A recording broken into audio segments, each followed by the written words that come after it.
Señores oyentes de USALA Radio, estamos aquí con un programa especial, Political Spectrum. Les habla Fernando Méndez, en compañía de nuestro amigo Drew Murray. Y estamos esperando a otra persona, pero hasta que llegue para hacer otras preguntas, tenemos unos candidatos para juez.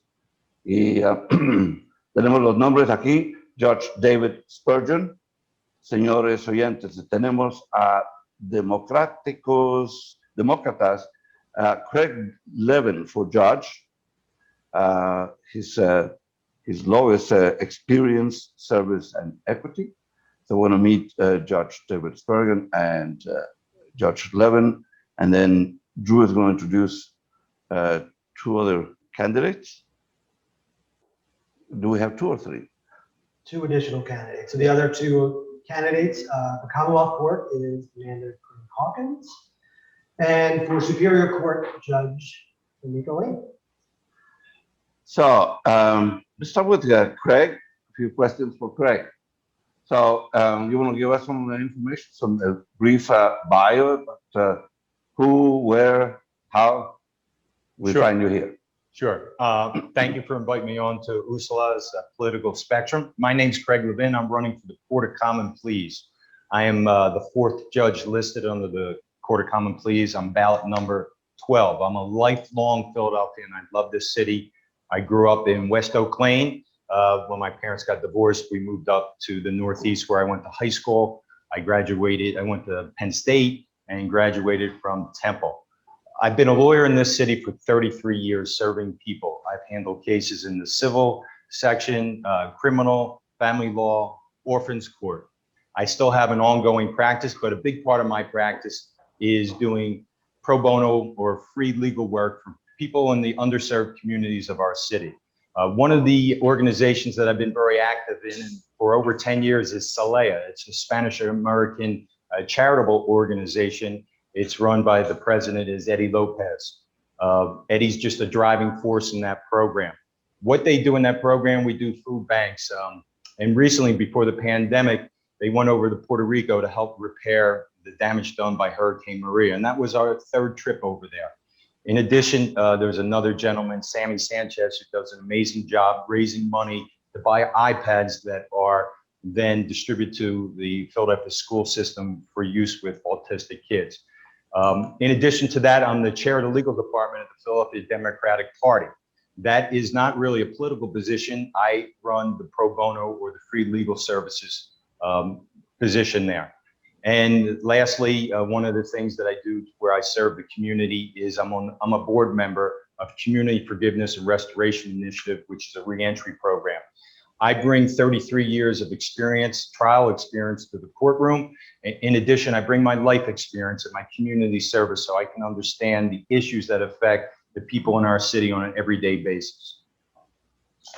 So one follow-up question, Greg. So your experience has been in the courts representing clients or defending them, or as a prosecutor? Not as a prosecutor, mostly either representing or defending. And I've handled all different matters I've handled multi-million-dollar litigation. And I do a lot of small claims work where I'm representing tenants who are getting sued by landlords, or people getting sued by credit card companies, or stuff like that. So it sounds like you're fairly busy with all the things you just mentioned that you are pursuing. What do you think your main objective is to join the Court of Common Pleas? Well, my main objective is really to serve equity. What I've found over the years is I've been fighting for fairness and equity for the people all over this city. And I believe as a judge, you really have such a role where you can affect so many people's lives. So I've been practicing for 33 years. I want to finish out my career serving my city, the city that's been so great to me, and making sure that I level the playing field, that equity is served. And I understand what it's like to be a litigant, where you walk into a courtroom and how uncomfortable that is. I want to make sure people get their fair day in court. They're treated with respect and dignity. And that doesn't always happen in our courtrooms, but it will in mine. Well, thank you for that. Drew, you want to take up? Sure. So we go to the next candidate. Is that Yes. okay? So we'll start. We'll go to Commonwealth Court, and I want to introduce Amanda Green-Hawkins. So again, thank you, Amanda, for coming on, and just give a brief 2 to 3 minute introduction of who you are, where you're from, and why you're running for Commonwealth Court. Sure, and thank you so much for having me here. I am Amanda Green-Hawkins, and I am running for Pennsylvania's Commonwealth Court. I live in the city of Pittsburgh, Pennsylvania, with my husband, and we have 2 children who are both Pittsburgh public school students. And I have been an attorney here in Pittsburgh with the Steelworkers Union for 19 plus years. And it makes me uniquely prepared and uniquely qualified for our statewide Commonwealth Court. It's the court that handles administrative agency appeals. And with my background being a union lawyer for the largest industrial union in North America, we represent about 1 million workers and retirees throughout the public and private sectors of our economy. And I'm one of only 2,000 or so attorneys recognized by the National AFL-CIO as a union lawyer. It means something. It means my background is steeped in administrative law and an extensive background in administrative law is going to be important for success on this court that's handling so many appeals from administrative agencies. And it's also the court that handles election law matters and voting rights matters. And I think the whole country saw that on full display in November of 2020. And I was proud to serve on the election team, on the voter protection team, that was responsible for addressing those lawsuits and strategizing around them to make sure that our votes and voices were counted. And I'm running because it's important that we have diversity of background, diversity of age, diversity of race on that court. There's only 1 person of color in our entire appellate system. There are no people of color on the Commonwealth Court whatsoever. And I can certainly bring diversity and of my background and my race and gender to that court to make sure that the sounds of justice are more enriched and look and sound more like all of us. I thought something very interesting I read in your bio. When you came out of law school, you went into the private sector, and then you made a decision to leave that sector, even though it would have been, more profitable, we'll say, for you to stay in that private sector. And you went into you went into the union field. You were an attorney for unions. Why did you do that? Why did you leave what would have been possibly a more profitable field and go to the other, we'll say to the opposite team almost? And I'm having trouble hearing you clearly the full time, but I think the question has to do with why I became a union lawyer, even though I could have been making essentially more money doing something else in the legal field. Yes, exactly. And I think you're probably referring to the time where I was interviewing with a big New York City area firm that was paying a lot of money right before I was coming out of law school. And I was interested in practicing labor and employment law. And the person doing the interview asked me straight out during the interview, how would I feel about busting up a union? And it instantly became clear to me the work that was done in these, for the most part, in these large firms for the great money that they pay. And I have to talk about my family here because my dad was a truck driver and he was in a union. My mom was a factory worker in a leather factory. She was also in a union. And they had union benefits, union wages. And there was a time that my dad was about to be fired because he was an alcoholic. And his union, he was in the carpenters union, they stepped in and said, give him another chance. He has a family to support, give him another opportunity. And so they negotiated so that my dad was able to get treatment, go to rehab, and then return to work without incident for another 20 years and retire with his dignity and his pension. And I know that if his union had not stepped in to do that, that my life would be so different had my dad lost that job and those benefits. And so understanding the importance of the union in the workplace, I knew instantly that that was not work that I could comfortably do, given what it meant to me and my family. And I didn't look back. I decided I needed to find a job with a union, and that's what I did. And I decided to find this job with the Steelworkers Union right before I graduated from law school. But even before graduating from law school, I had a couple of other opportunities to work with unions that were just fabulous experiences, and really contributed to my growth and development as an attorney. All right, thank you. Thank you, Zach. May I? Yeah. Sir? Hello, my name is Freelance Gonzalez. I am a lawyer here in Philadelphia and New Jersey, and I've been a lawyer for 40 years. And I'm very honored to be participating with this group of people, asking you questions that are important for the population. I myself ran for a judgeship many years ago when I was thinner and I had hair. So with that in mind, I think may I call you Amanda? Oh, certainly. It's the name my godmother gave me. Amanda, On the way. are you saying that your career chose you instead of you choosing it? The passion chose, graduate? Yeah, and I think it's a little of both, because I think about the impact that my dad's being in a union had on my family, and the impact that whoever that grievance person was who advocated for my dad not to be fired. This person is nameless and faceless in my history, but what they did had such an impact on me that even as an adult, it just raises a lot of things, brings up a lot of things that are foundational to who I am.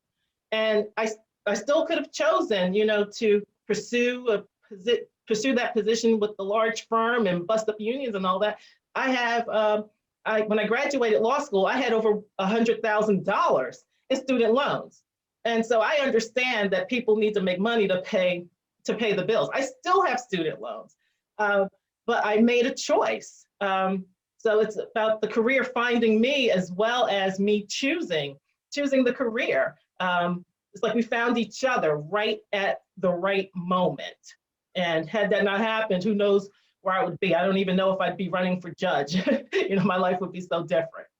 You've given a good example as to your life experiences, and could you tell the population what other type of case, for example, the Commonwealth Court will handle that would be of particular interest, let's say, to the whole state of Pennsylvania? What can you think of a particular type of case? You say, well, this is important as to the decision that is reached, and my background can help. Sure. Well, I'll now go back to speaking about administrative agencies. There are so many administrative agencies here in the Commonwealth that impact people's lives that people may not even think about. If you have a, if you have a license to cut hair, or a license to be a healthcare worker, if you have an issue with your employer in collective bargaining, you're before the Labor Relations Board. If you have an issue with your utilities before the Public Utilities Commission, these are issues that can be, decisions that can be appealed from the agency to Commonwealth Court. So I think a good example might be a decision to levy a tax lien on someone's home. And we know that people's homes can be taken because of tax liens. If someone disputes the propriety of the taxes, of the tax assessment, or anything that the government is doing, those are matters that can be taken up in Commonwealth Court. We had a judge here in Allegheny County, Judge Flaherty, who served on the Commonwealth Court and referred to it as the People's Court. It is the court where the people can go to make sure that the government is giving them what they're due, or not taking something away from them that shouldn't be taken away. It's where they can go be heard with regards to what the government wants to do. If they have a home business, like a family home daycare, and they have a certification to operate, and the state decides to take it for whatever reason, they can go appeal that decision to the Commonwealth Court. And we know how important people's participation and ability to make money is to participating in our economy and in our society. So it's an opportunity to be heard before havoc is wreaked in your life financially in many cases. Well, that's great. Thank you very much for that example. Thank you. I think for the sake of equal time, we're going to move on to a couple of more questions, and then we'll come back to all of you. We'll ask you more individual questions. But Judge David Spurgeon, welcome to our discussion here, and we want to find out why you are running for Commonwealth Court. Well, thank you very much for inviting me. I appreciate it. And I'm also running for the Pennsylvania Commonwealth Court. There are 2 seats open on the Pennsylvania Commonwealth Court. So not just one like Superior Court or Supreme Court, there are 2 seats open on the Commonwealth Court. I'm running because I think that I have the ability to complement that court. So I actually serve as a trial judge now. For the last 5 years, I've been a trial judge in Allegheny County, and that's where I'm from.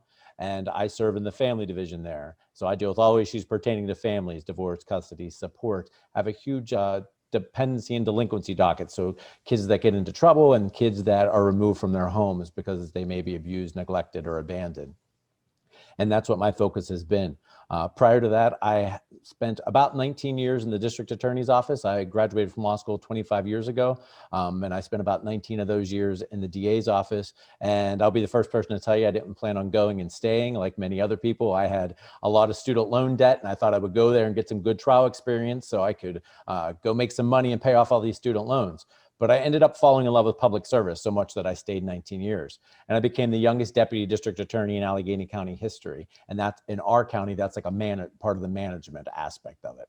And I stuck around because I got the opportunity to do a lot of good things. And one of my passions is making the system better.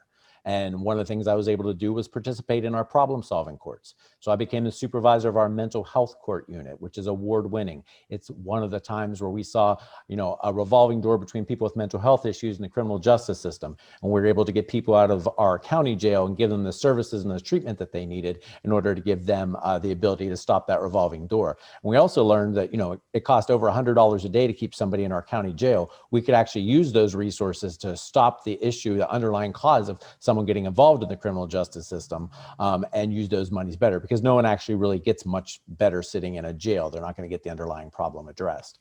Based on the success of mental health court, I helped create Veterans Court. As you know, in Pennsylvania, we have a huge number of veterans, and we saw veterans coming back with traumatic brain injury and post-traumatic stress disorder, and they were using drugs and alcohol and other things to try to cope with some of those issues that they were receiving. That was near and dear to my heart, because growing up, I grew up on a street where there was an individual who went to Vietnam, and he came back differently than he left. And we now know that he had post-traumatic stress disorder. But at that time, in the late 70s, early 80s, that wasn't something that was treated or called that. And he struggled. He struggled with his family. I was friends with his family, and he struggled with them and used drugs and alcohol, and ultimately ended up taking his own life. And so that was near and dear to my heart. But probably the biggest reason I stuck around is because I became the lead prosecutor in our county for domestic violence cases. So I was the person that was handling cases where typically women or children were physically or sexually abused or murdered by somebody they had a family relationship with, or somebody that they had an intimate relationship. Someone told them that they loved them. And I became a national expert in the area of domestic violence. I recently was on Court TV talking about the effects of the pandemic and domestic violence and how we're seeing the numbers of reported child abuse as well as domestic violence going down. But we know in the pandemic and people being stuck together without having more accesses, we know that those numbers are actually on the rise. So that's why I stayed in public service, because I thought I was making an impact.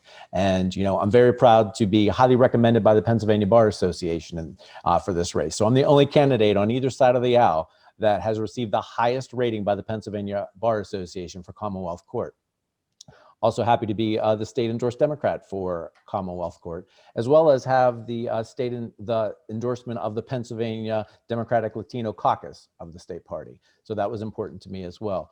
But I think I'm running for Commonwealth Court because the Commonwealth Court touches everybody. As Amanda was saying previously, it's a court that really touches every aspect. It's almost whether or not a court that determines whether or not our government's doing what's a good job.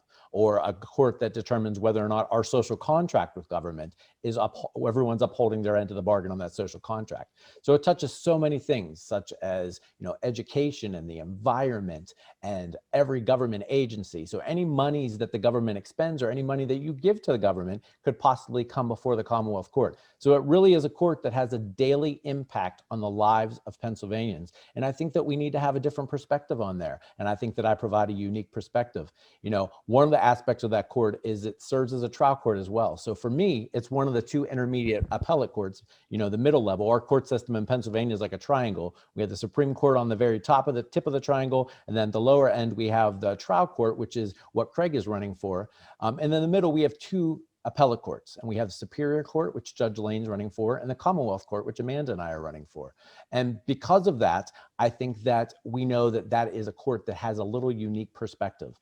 And sometimes the Commonwealth Court hears things for the first time. So it sits as a trial court. So for me, it's the best of both worlds, because I'm able to sit as an appellate judge, which is something I aspire to be, but I'm still able to do a job that I love as a trial lawyer or a trial judge. So I still have that trial aspect of it.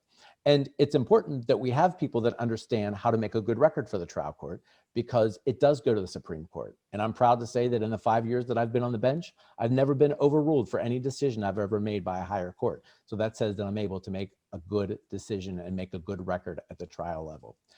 I'm from, as I said, Allegheny County, and I grew up in a working class family, the first person in my family to go to college or law school. I teach at Duquesne Law School, and I grew up as the steel mills collapsed in Allegheny County. And because of that, I went from a financially secure home to a financially insecure home. My dad worked for a union, so his union fought to have him retrained and so we could stay in our community.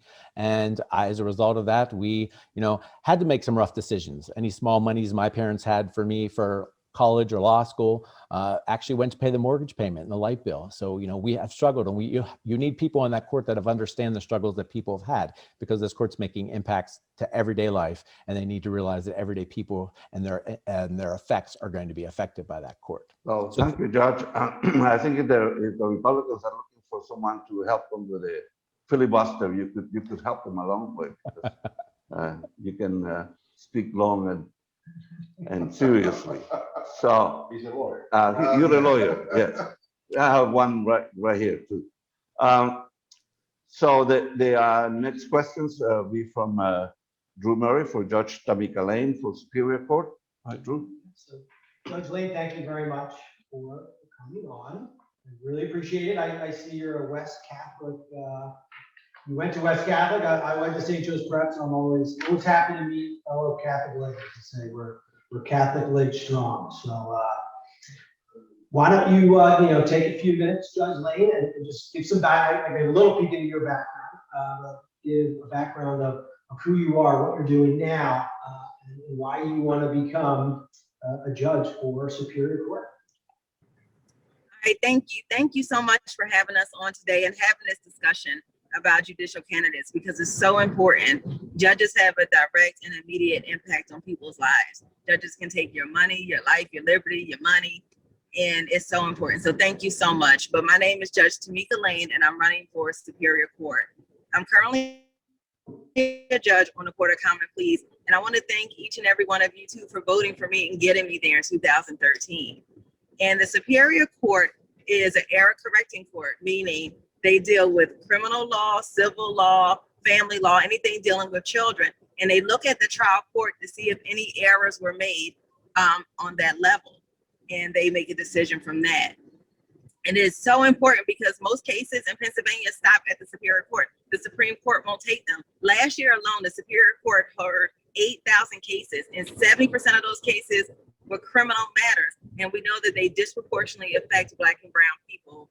And it is so important that we have a voice on that court. As a judge on the Court of Common Pleas, I sit in the major trial division, so I do jury trials. I've been doing jury and bench trials for years, not only as a judge, but as a public defender, where I represented adults and juveniles who couldn't afford to hire a lawyer. I tried thousands of complex criminal cases. I was a certified child advocate, where I went in court advocating on behalf of abused and neglected children. I worked in the state Senate. I got to draft laws and legislation. And we know that that's what the courts do. They interpret those laws and those statutes. So I really bring a unique perspective to this race, because I am the only judge on either side of the aisle who was actually running and who has that experience. I've been on the bench, and when I put on that robe, I honor that oath. I never forget who put me there. And I know that when I'm on that bench and I make those hard decisions, you know, I do it making sure that I treat everyone with dignity and respect. I don't care if you're black, white, brown, where you're from, who you love, if English is your first language, I don't care, because it doesn't matter. Everyone deserves to be treated with that dignity and respect. And that's what I plan to do with the help of each and every one of you on the Superior Court, is to make sure that our voices are heard. When we look at the courts, you've already heard Amanda talk about there's only one person of color out of 31 judges in Pennsylvania's appellate courts. But we also need to look at not just like the obvious diversity, but a diversity of real life experiences. I wasn't born, you know, rich. I was born to a working class family. My grandmother worked in the cafeteria, and my mother's a retired police detective. And they instilled a strong sense of service in me. And that's how I've lived my life. If you look at all of my jobs, I was a public school teacher, you heard all the other things I do. I've always done it in service of others, and that's how I live. But I'm also first generation college, first generation law school. When I was a school teacher, I was still working retail because I didn't make enough money. I'm a single mother. I'm a cancer survivor. I know what it's like to fight. I know what it's like when you have to adjust to a new normal. And most people, I venture to say that when they interact with the judicial system, they also have to adjust to a new normal, whether it's divorce, child custody. You are a victim of a crime, or you've been accused of a crime. Maybe you were getting an operation and something went wrong with the medical malpractice case. All these things would make people adjust to a new normal. And when we send someone on that bench, let's make sure we send someone who understands us and our communities and will be a voice for everyone. And that's why I'm humbly here asking everyone to support me for Superior Court. Thank you. Thank you. Very good. One quick follow-up, and you mentioned it, it's very an interesting thing that I read in your bio, is that you were a teacher. You don't normally see many people go through that journey as a teacher, then an attorney, and now a judge. What made you decide to not be a teacher anymore and to become an attorney? Well, that's a great question. So growing up in the bottom, that's the part of West Philly I'm from, it never even occurred to me that I would even be a teacher. I grew up wanting to be a secretary, and we know it's dignity in that work.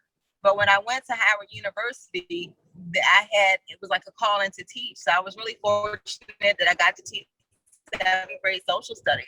But I never forgot the law that was instilled with me. I was in this program in high school for inner city kids, and they partnered me with the judge. And he kept talking about the beauty of going to Howard University, college, the law, and its impact on our communities. So I never forgot that when I was a school teacher, and I was like at an inroads. I had to decide which way I was going to go.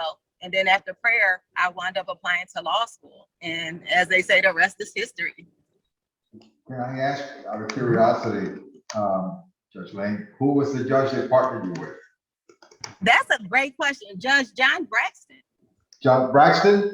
Yeah, Judge Braxton. I know. Excellent. And I neglected to say that I was the first person that the Pennsylvania Democratic Latino Caucus endorsed in this race, and I'm proud of it. Very well. All right, no, You done? Fine. no, thank you very much. Who's next? Yeah. You want to take the next one? Is that Ms. Sullivan? Yes, Ms. Sullivan's not here. Any follow-up questions for each? I have a question for Mr. Levin. I came in late, and I'm familiar with SALA. I've been in the Philadelphia bar for 40 years. So when I became an attorney, there was very few Latino attorneys, and I'm one of the founders of the Hispanic Bar Association. My question to you: if you were involved with SALA, did you ever learn how to salsa? Not very well. Not very well. Because I haven't seen you as a dancer. You used to have in the FOP. So. Well, I've been there a few times, but I was at they had an anniversary party right before the pandemic, and I was watching everybody dance, and I just felt so inadequate. I talked to my wife, and we are going to take salsa lessons because I was embarrassed that I couldn't get on the dance floor. I looked foolish. Well, if you going to get to know people, okay, you gotta know something else besides their food. Okay, you gotta know the traditions and their music and such. It's very important for every culture that we have. And I congratulate you for your initiative of taking salsa. To be fair, I think we need to ask everyone. And anyone's also Can I ask Amanda, can you salsa or anyone? Yes, I grew up I'll go. in Jersey City, New Jersey, and I danced at the Copa. What was that again? I grew up in Jersey City, New Jersey, born and raised, Oh, then, okay. and danced at the Copacabana. I'm gonna be unfair to you, Judge Spurgeon. You're highly recommended. Can you, Okay, you salsa. can you salsa? Well, luckily for you, this is a Zoom meeting, so I can't demonstrate for you my salsa abilities. I know that feeling. Okay, and Judge Lane? I can salsa really well, especially in my living room after some cocktails. Yeah. Well, hopefully one day I'll have the opportunity to test you out, Judge. How does that sound, right? Yes, yes, absolutely. Before the candidates start dancing, we have a couple more questions for everyone. One of the sort of generic questions for everyone, and we can start with Levin. What the courts now will have to deal with a lot of immigrants, and so there are two things about this. There's many children that are being separated from their families, and there are some immigration detention centers that are actually jails. And so give us your opinion on those. Well, obviously what's going on is a travesty. I'm hoping that the new administration will do something about that. To watch children being taken away from their parents is heartbreaking. And the fact that we let that happen as a country is embarrassing. I don't know that as a trial court judge in Philadelphia, those issues are going to come before me very much, but it's something I'm aware of. You never want to separate a parent from a child. And if I'm sitting on the bench, that's going to be a consideration of anybody that comes before me, because when you talk about bail issues, if you got a mother or father in there and they're the primary keeper of that child, and if the bail's too high, or you make it too difficult for them to get out, or they have a minor violation on their probation, these are things you got to take into account, because not only when you render a decision, you're not only affecting the person in front of you, but you're affecting their family, whether they're children, and their community. And these are issues that are near and dear to me. Well, one of those issues that could be, I don't know if it will come before your court or any of the other courts that we're discussing here, the business of sanctuary, because the federal government before it was punishing states like California where sanctuary was prevalent, and so Philadelphia is supposed to be a sanctuary city too. So that may happen to come before many of these courts. I know, Craig, you want to talk about that? Absolutely. I mean, one of the things you got to be considerate of is whether ICE is in the courtroom. That's not something that you take lightly.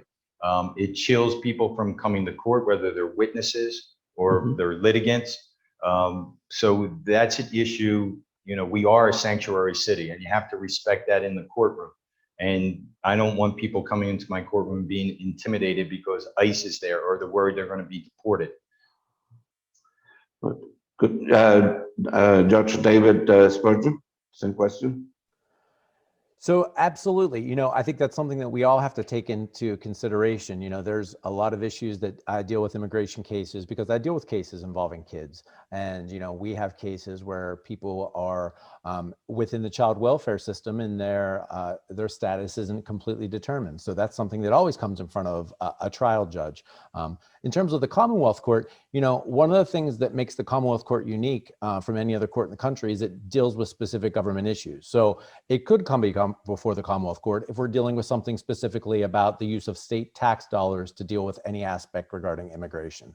So that's something it could come in from the Commonwealth Court, and that's something that is something what we would be addressing in terms of whether or not someone could pass a law saying that certain dollars couldn't be used or certain dollars could be used in one way or another. There was just a case regarding reproductive rights, and that was taken up in front of the Commonwealth Court, and it was regarding the use of state tax dollars to do something. So although immigration is typically a federal issue, there are implications at the state level that the appellate courts could be addressing. Thank you. Judge Amanda GREEN-HAWKINS. And the immigration issue is something that I have become familiar with in my work as a union lawyer. There are many times that organizing campaigns, particularly when we're organizing groups of people for whom English may be their second language, or this may not be the country of their national origin. And what we want to make sure of is that everyone gets the same dignity and respect in the workplace, regardless of where they're from and the color of their skin, who they love, and all of that. And when it comes to immigration issues in our, or the impact of immigration in our judicial system, I think we have to start with our Constitution, which lays the foundation for every law in our society. And our Constitution, talks about equal protection under the law for all persons. It does not say equal protection only for people who are citizens or English speakers or anything like that. It's about equal protection under the law for all persons. And as a judge, I would certainly have to follow the law, and the Constitution being the foundation of all of our laws is certainly something I would be compelled to follow, and making sure that everyone before me is treated equally. Thank you. Judge Lane, any questions? I think that Judge Spurgeon really did a good job explaining, especially as a trial judge, and the issues that we deal with. And I know that Craig LEVIN actually talked about like ICE in the courtroom. And as a sitting judge here in Philadelphia, we do not have ICE in the courtroom. However, we saw the news, we saw the instances where ICE was outside of the courthouse. And there were issues with that the First Judicial District, as well as the mayor's office, addressed. But I think that when we look at the Superior Court, most of those issues, like Judge Spurgeon said, are going to be a federal issue. And you don't see as many on the Superior Court. If we did, it might be something maybe regarding an appeal. Maybe someone wasn't aware that it could trigger deportation. They wanted to withdraw. Maybe the judge wouldn't allow them. You know, that would be something that we would more likely see at a Superior Court level. Thank you. I have a question for Judge Lane and Mr. LEVIN. When it comes to the, when a person that has English as a second language comes into contact with law enforcement or such, we know that, for example, when you go to court, there has to have a qualified interpreter in order to be able to assist the person accused. But do either of you have any thoughts about what, if any, duty or expanded services are offered to ESL people, English as a second language people, who meet the police outside the courtroom? Because that's where a case can be made or break. You think law enforcement or legislature or some way that should be able to expand the services to a person being stopped on the street? Do you understand my question? What I mean by that? Who do you want to go first? I don't want to jump. Judge Lane. So I'm just trying to understand the question. It is about just access and making sure people understand their rights outside of court or in court. I'm talking about the ability to be able to competently communicate with an English. All right, well, I'm not exactly sure I heard the question right. That's why I tried to repeat it. But I will say this, that on the Court of Common Pleas, I was assigned to East Division. And we know that East Division had a huge Hispanic, Latinx community. And we had in that district, there were a lot of police officers who were Spanish speakers. And even with the cases that I do, I do a lot of rape, sexual assault, child abuse cases, and human trafficking cases. I know that we have people in place on every level, from the detectives to the victim services, even to the doctors that they see who are Spanish speakers, to make sure that that people are able to communicate in their native language, or the language they are most comfortable expressing what's going on. I'm not sure if that was your question. No, you basically are in the right field area that I'm asking. I'm asking if you think the expanded language services to English as second language people should be worked on, tweaked on, that it will serve both sides, the accused and the victim. Do you find that one is there are deficiencies in any of those?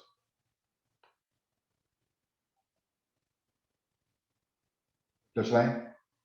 Well, also, would you please, for the sake of time, because we're running short of time, if we can keep our answers short, maybe sort of a quick fire question. One of the issues that worries everybody right now is the issue of voting, and we know what the Republicans are doing around the country, trying to stop people from voting. You know, give us your opinion very quickly. Start with Craig. Well, voting is our right as Americans. What's going on, what you saw is happening in Georgia is just, it's unbelievable that it's happening in this day and age. We should be making sure that more people can vote. We should be making it more accessible, which we have through the mail-in ballots. The fact that you could be arrested for giving people food and water, standing in line for what is their right as Americans, what people go to war for and fight for, and what makes our country the greatest country in the world, the ability to have a free and fair election, that should never be interfered with. What I think you're going to see happen, especially in Georgia, come next election time, when people in line, you're going to see 1 million people out there handing out food and water and daring them to be arrested. And I can't wait till I see that, just to embarrass the legislators who made it a crime to help people vote. Thank you, Craig. Judge Spurgeon? So that type of case actually would come before the Commonwealth Court because it deals with election matters. So obviously I have to be a little careful because I don't want to be removed from a case for giving an opinion here today. But I certainly would tell you that I think everybody that has the ability to vote and wants to vote should be able to exercise their right. We saw the Commonwealth Court exercise 2 decisions in the last election cycle. And that election cycle, they made 2 decisions that were both overturned by the Pennsylvania Supreme Court. So that's a court that desperately needs people with experience, people that have a proven track record, and people that are able to make good decisions in terms of whether or not the legislature is doing what it needs to do, but at the same time, you know, determining whether or not a law is constitutional, but at the same time, whether or not the people that are exercising or executing our voting processes are doing what they need to do to make sure that votes that are cast counted. Well, thank you for the short answer there. Judge Green? And just to say, I'm not a judge yet, but I will say, with my background, my apologies. Yeah. With my background, I've done voter protection. I'm sorry, can you hear me? Yes. Okay, I've done voter protection work with the Democratic Party for the past 20 years. Voting is considered a fundamental right in our society, which means that it is so important to our participation in our society and in our economy that the government cannot just cavalierly do things to infringe upon it. That's precedent. That's a court precedent. And because I firmly believe this precedent and would look to be a proponent of it, I think that it's important that people who are eligible to vote, every voter, can have their votes count and be able to vote without unfair restrictions by the government. Thank you. Judge Lane. I think you're on mute, Judge Lane. Judge Lane, can't hear you. All right, I'm sorry. Can you hear me now? Yeah, no, yeah. But Yep. it is the I present said- world we live in. This conversation really reminds me of when I worked in the Senate, when I was the Democratic Executive Director of the State Government Committee. And they passed this, well, they were trying at that time to pass the photo ID law, which was very restrictive, and it really impacted marginalized communities. And we were on the forefront, and I say we, I mean the Democratic caucus, the Democratic senators were fighting because they said it would really infringe on people's right to vote, because we know everyone doesn't have an ID. They don't have a driver's license for various reasons. And those people most likely affected by this law would have been people in Black and brown communities, the elderly, immigrants, the list was endless, LGBTQ+. So it's unfortunate that we're still having these discussions, but as Judge Spurgeon said, you know, we are elected judges and we don't know what may come before a court, so we can't really talk about it. But I did want to say that it just reminded me of when we were holding rallies and fighting, and that photo ID law was later declared unconstitutional by Pennsylvania courts. Well, thank you for that. Anybody? So we have about, so we have 5 minutes left, so maybe we, kind of wrap it up. Maybe Yes. Each candidate 1 minute to We'll give you the elevator speech. Yeah. give the elevator speech. Why should we vote for you for judge? We'll give 1 minute each, and I'm going to start with.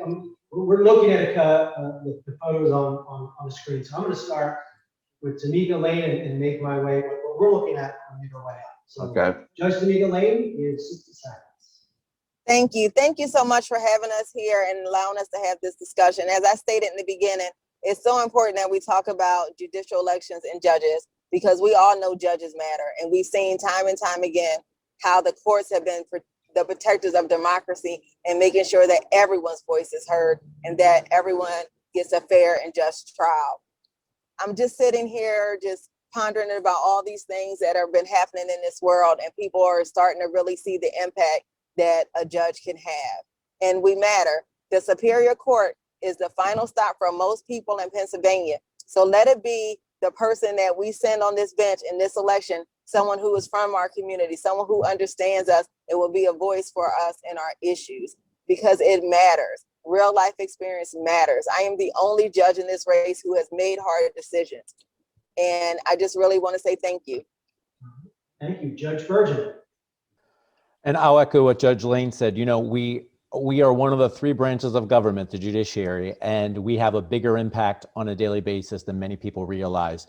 We talk about electing legislators and executives, but realize that on the Commonwealth Court, there are 9 judges that are making statewide decisions for people. 9, not the 50 senators that we have that make up the legislature or anything along the Senate along those lines. We have 9 judges. Right now, that's comprised of 6 women and 3 men, and they're making decisions that may or may not be the appropriate decision if you are a citizen of Pennsylvania. And we need to elect good people to do that. I have a proven track record. As I said, I've never been overruled. I'm the only highly recommended candidate. And I think I bring a unique life experience that's missing on that court that everyday people can relate to. Thank you, Judge Spurgeon. Amanda Green-Hawkins. Thank you. Thank you so much for having me. I am Amanda Green-Hawkins, running for Commonwealth Court, and my background certainly makes me uniquely prepared and uniquely qualified for this court because of my extensive background in administrative law, also with my experience doing voter protection work, which is the work of the Commonwealth Court. But I think it's important to know that I am running to be of service and responsive to all people in Pennsylvania who want fairness. I think I have to quote Barbara Jordan, who said, what the people want is very simple. They want an America as good as its promise. And we know that promise to be liberty and justice for all. We say it in our Pledge of Allegiance. But when we look around, we see that people are concerned about bias in our judicial system. We see a lack of diversity in our system. And we know that people are in our streets crying and asking, is justice accessible or attainable for people who look like me? And so I'm running. I'm running to give the people what they want: fairness and dignity and respect. I've been rated recommended by the Pennsylvania Bar Association, as well as the Allegheny County Bar Association, and I've been endorsed by the State Democratic Party's Latino Caucus, and I humbly ask you for your support. Thank you, Amanda. And Craig Levin. Thank you. So the Court of Common Pleas, different than the appellate courts, is the trial level court. Most of the people will have contact with the Court of Common Pleas, whether you're bringing an action for support, custody in the family division, or you have a criminal case or a civil dispute. So for the most part, the Court of Common Pleas is a court that's going to touch most of the people in this city. The two most important qualities that I see for that court is having courtroom experience, which I do for 33 years, understanding the rules of evidence and how it applies to every case. The other, probably more important quality is the ability to relate to an everyday Philadelphian, which I believe Judge Lane touched on, to understand the different communities of this city and to understand the issues and problems that affect them. I've been out working in the communities doing free legal work for my whole career. That gives me the ability to understand what's going on in the city, understanding the issues that affect people in this city. And they were the two top qualities that I bring to this court. I'm Craig Levin, ballot number 12 for the Court of Common Pleas. Thank you. Thank you, Craig. Bueno, hemos llegado al final de esta edición especial de USALA Radio, con los candidatos a puestos de jueces, una posición muy importante, tiene más efecto en nuestra vida diaria que muchos de los puestos políticos que nos preocupan más. Así que ustedes han escuchado Political Spectrum, una presentación de USALA Radio. Gracias por su sintonía. Nos despedimos de ustedes. Fernando Méndez. Freelance Gonzalez. Drew Murray. Muchas gracias. Y con Dani Ramos controlando la máquina digital. Hasta la próxima.